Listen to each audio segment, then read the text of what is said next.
All right, so pretty active storm pattern now. We have a storm system today, a couple more through the week and the weekend, and then specifically looking at a threat next week that I'm very interested about because could impact some of the major cities on the East Coast. So if you haven't yet, please hit that subscribe button and help the channel to grow. I appreciate that. So here we go. We'll just get right into it. The GFS here. So there's our snowmaker right now, putting several inches down. Northern Virginia, across Maryland, Delaware, New Jersey, Philly getting some snow. And then another system on its heels. This one's going to be more inland. All right, so this one forms in the lower Mississippi Valley, moves up into the Ohio Valley, into the Great Lakes with a decent snowstorm on the northwestern side. Too warm for snow, really. The places that are getting rain today. That moves out. Another system takes a similar track a little bit further to the east and south, though still a little bit too warm for snow in the big cities, New York City.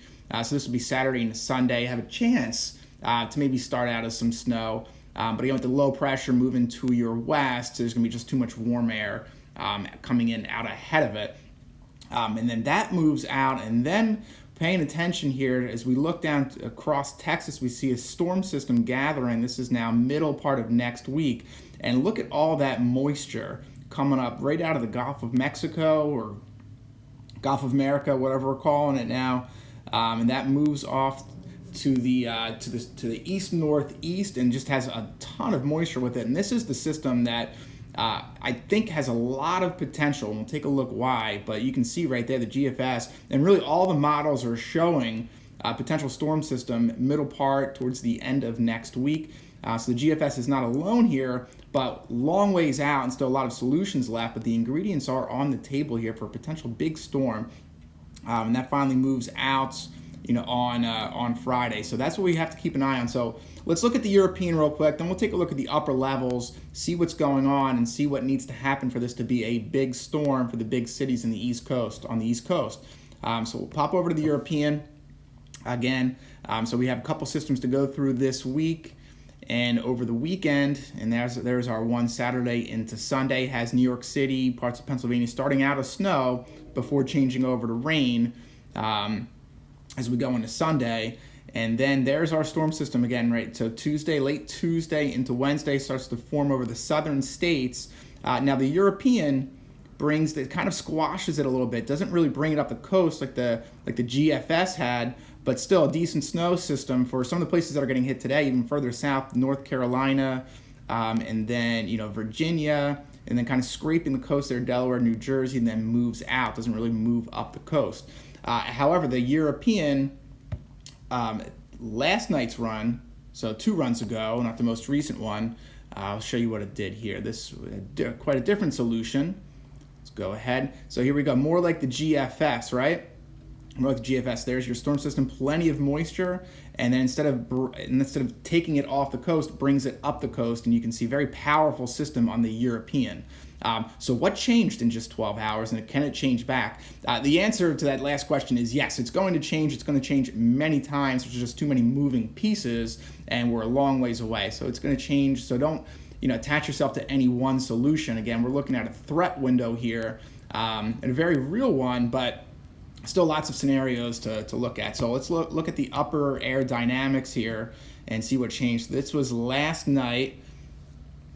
And all right, so here we go. So we have upper level low digging down, so shortwave digging down across Texas, and then we have another upper level low to its north. And what the European did last night, it brought those two together and helped to bring it up the coast. You can see that. So the two streams really kind of phase there, allows us to really deepen and ride up the coast. Where if we take a look at the 12Z, the one that just came out, and you'll see it kind of keeps them separate. So there's our wave, not as vigorous, and then that it just kind of really gets squashed, doesn't really merge with the northern stream there, so it just stays more progressive and brings a southern snowstorm and then slides it off the coast. But again, this is a long ways out. These types of changes are expected. They're going to continue for at least the next 3 to 5 days before we can kind of hone in on solution. I'll pop over to the GFS ensembles here, and so that's our window here. So All the ingredients really on the table. So we have strong blocking in Canada across the Hudson Bay. There's our semi 50-50 low right there. See that upper level low over in the North Atlantic, ridge popping along the West Coast. So the ingredients are there. It's just going to be, do the ingredients come together correctly to bring a big storm system that impacts, you say Richmond up through DC, up through New York and Boston.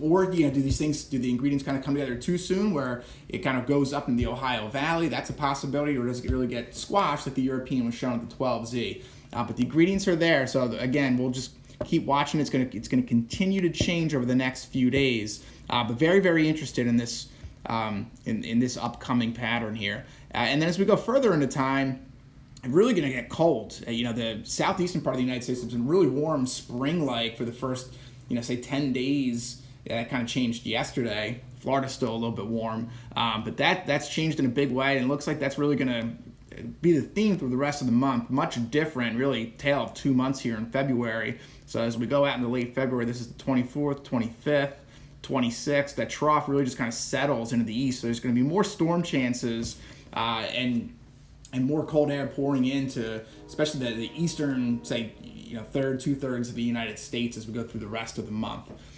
That's it for today. Thanks for watching, and see you next time.